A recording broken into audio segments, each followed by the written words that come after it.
Next question. Let P be the statement x is an irrational number. X is an irrational number అనే ఒక స్టేట్మెంట్కి P అనే పేరు పెట్టారు. Q be the statement y is a transcendental number. y is a transcendental number అనే దానికి Q అనే పేరు పెట్టారు. And R be the statement. R be the statement x is a rational number. IFF if y is a transcendental number. Okay. Next statement 1. R is equivalent to either Q or P. And statement 2. R is equivalent to negation of P by implies negation Q. Okay. So మొత్తానికి R అంటే మనకి ఇక్కడ third statement, P అనేదేమో X is an irrational number, Q అనేది Y is a transcendental number. So R ఈ విధంగా define చేశారు, X is a rational if Y is a transcendental. ముందుగా ఆర్ అనే దాని యొక్క స్టేట్మెంట్ మనం నోట్ చేసుకోవాలి. సో ఆర్ అనేది ఎలా ఉంటుందంటే,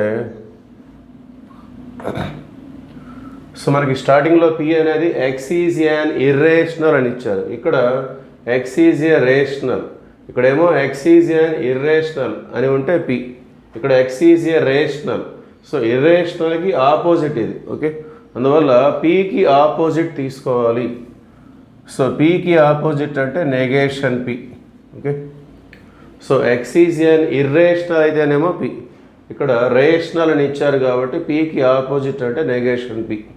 తర్వాత ఐఎఫ్ఎఫ్ ఇఫ్ అన్నారు, ఐఎఫ్ఎఫ్ ఇఫ్ అంటే అది బై ఇంప్లికేషన్ సింబల్ తీసుకోవాలి, bi implication or by implies. Okay, next Y is a transcendental number. So ఇది యాస్టీస్గా ఉంది, క్యూ అనే statement Y is a transcendental number, ఇది మారలేదు. సో మారలేదు కాబట్టి అది యాస్టీస్.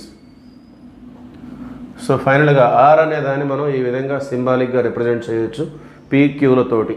ఓకే, సో అట్లానే స్టేట్మెంట్ 1లో R is equivalent to either P or Q. మరి either Q or P, either Q or P అంటే అర్థం ఏంటి, దాన్ని మనం ఈ విధంగా ఎలా ఎక్స్ప్రెస్ చేయొచ్చు, ఇలా పీక్యూల స్టేట్మెంట్స్ తోటి సింబల్స్ తోటి ఎలా రిప్రజెంట్ చేయొచ్చు. ఎయిదర్ క్యూ ఆర్ పి అంటే అర్థం ఏంటంటే ఇక్కడ ఎయిదర్ ఆర్ అనే కాన్సెప్ట్ వచ్చింది. సో క్యూ అయితే పి కాదు, ఓఆర్ఆర్ క్యూ కాకపోతే పి అవుతుంది. ఓకే, ఆ విధంగా దాని మీనింగ్ మనం చూడాలి. క్యూ అయితే పి కాదు, ఓకే, ఏదో ఒకటే అవుతుంది అనమాట. సో దాన్ని మనం ఈ విధంగా రిప్రజెంట్ చేసుకోవచ్చు. దానికి మనం R1 అనే పేరు పెట్టుకుందాం ఆ స్టేట్మెంట్కి. క్యూ అయితే పి కాదు, సో క్యూ అవుతుంది అంటే నెగేషన్ ఉండదు, అండ్ పి కాదు అంటే నెగేషన్ వస్తుంది. ఇదొక పాసిబిలిటీ. దీని అర్థం ఏంటంటే క్యూ అయితే పి కాదు, సో ఈ రెండు ఖచ్చితంగా ఏదో ఒకటే జరగాలి, either Q or P. Okay, so Q అయితే పి కాదు, ఆర్ అంటే సింబల్ ఇది, క్యూ కాకపోతే పి అవుతుంది, negation Q and P. Okay, Q అయితే పి కాదు, ఓఆర్ఆర్ క్యూ కాకపోతే పి అవుతుంది. సో ఎయిదర్ ఆర్ అంటే అర్థం అది ఏదో ఒకటే అవుతుంది, either Q or P. So Q అయితే పి కాదు, క్యూ కాకపోతే పి అవుతుంది. దాన్ని మనం సింబాలిక్గా ఇలా రిప్రజెంట్ చేస్తాం. దానికి మనం R1 అనే పేరు పెట్టుకుందాం. సో ఇది R2, అది క్లియర్గా వాళ్ళే ఇచ్చేసారు సింబల్స్లో. సో R2 ఎలా ఉందంటే negation of P bi implies negation Q. So ఇప్పుడు వాళ్ళు స్టేట్మెంట్ 1లో ఏం చెప్తున్నారంటే R is equivalent to R1, R అనేది R1తో ఈక్వలెంట్గా ఉంటుంది. స్టేట్మెంట్ 2లో R is equivalent to R2. So ఆ విధంగా చెప్తున్నారు. అది ఈక్వలెంట్గా ఉంటుందా ఉండదా తెలుసుకోవాలంటే వీటి యొక్క ట్రూత్ టేబుల్స్ మనం, ట్రూత్ వాల్యూస్ మనం కనుక్కోవాలి. So let us see that. So అన్నింటిలో ఇక్కడ పీక్యూలు ఉన్నాయి, అట్లానే నెగేషన్ పి ఉంది, నెగేషన్ క్యూ కూడా ఉంది. సో వాటన్నిటిని మనం ముందుగా నోట్ చేసుకుందాం. సో మొట్టమొదట పి, తర్వాత Q, next negation P, next negation Q. So ఈ 4 కంపల్సరీగా మనకు అవసరం అవుతాయి.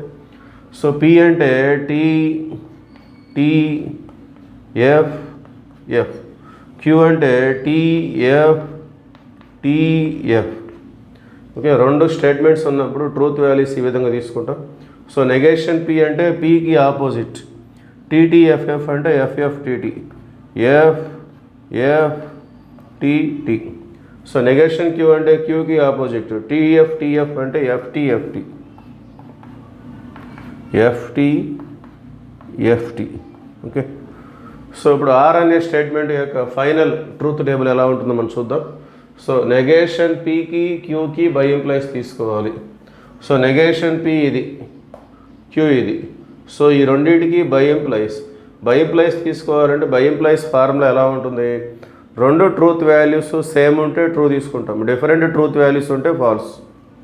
సో నెగేషన్ పి ఇది, క్యూ ఇది, రెండు ట్రూత్ వాల్యూస్ సేమ్ ఉండాలి, సేమ్ ఉంటే ట్రూ. ఓకే, సో ఇది ఎఫ్టి. సో మనం ఇక్కడ ఆర్ అని రిప్రజెంట్ చేద్దాం.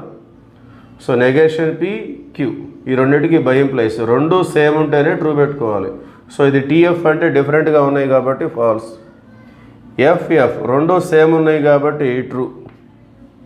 టీటీ రెండు సేమ్ ఉన్నాయి కాబట్టి true. F T different truth values, false. Okay, so bi implication అంటే అర్థం ఏంటంటే రెండు ట్రూత్ వాల్యూస్ సేమ్ ఉంటేనేమో ట్రూ పెట్టుకుంటాం, డిఫరెంట్గా ఉంటే ఫాల్స్. సో ఇవి different truth values, false. Same truth values true, same truth values true, different truth values false. Okay, అది బై ఇంప్లికేషన్ ఫార్ములాగా మనం ట్రీట్ చేస్తాం.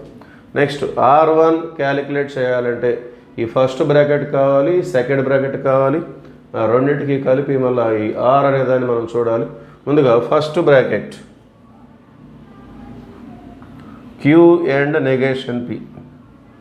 ఓకే, మన దగ్గర క్యూ ఉంది, నెగేషన్ పి ఉంది, ఈ రెండింటికి సంబంధించి ఎండ్ అంటే అర్థం ఏంటంటే ఇది కంజంక్షన్, రెండు ట్రూ ఉంటేనే ట్రూ పెట్టుకోవాలి, రెండు ట్రూ ఉంటేనే true, otherwise it is false. Okay, so Q and negation P. So TF అంటే ఫాల్స్, ఎఫ్ఎఫ్ అంటే ఫాల్స్, టీటీ రెండు ట్రూ ఉన్నాయి కాబట్టి true, FT so different, false, రెండు ట్రూ ఉంటేనే ట్రూ. ఓకే, అట్లానే second bracket negation Q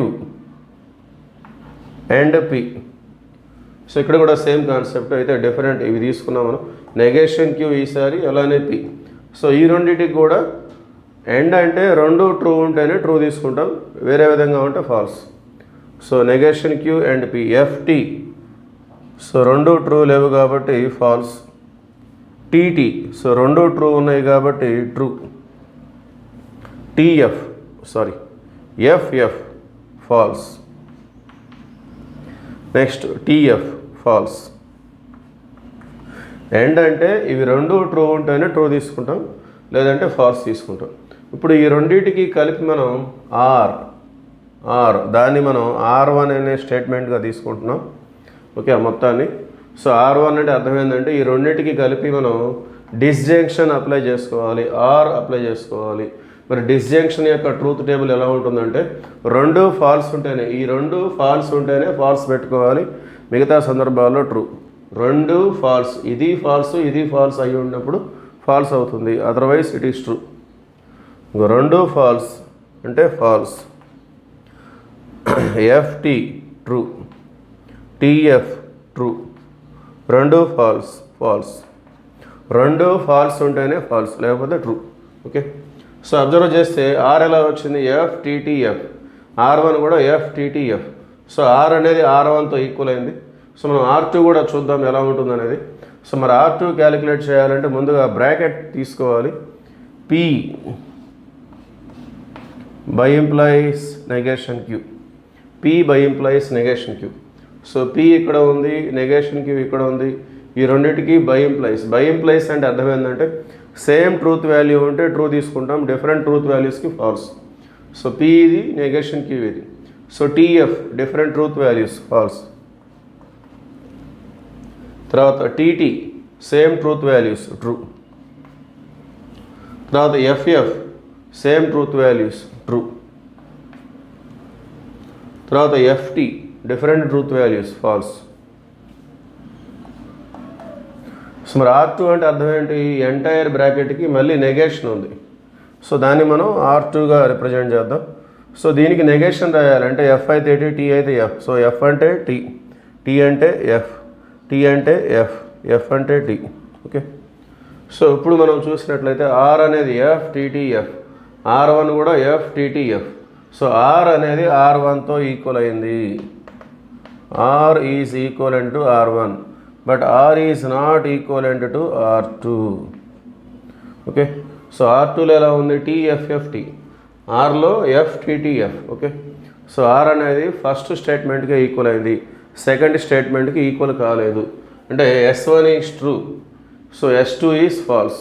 so option 4 is the right answer. Okay, S1 is true, S2 is false. That is the answer.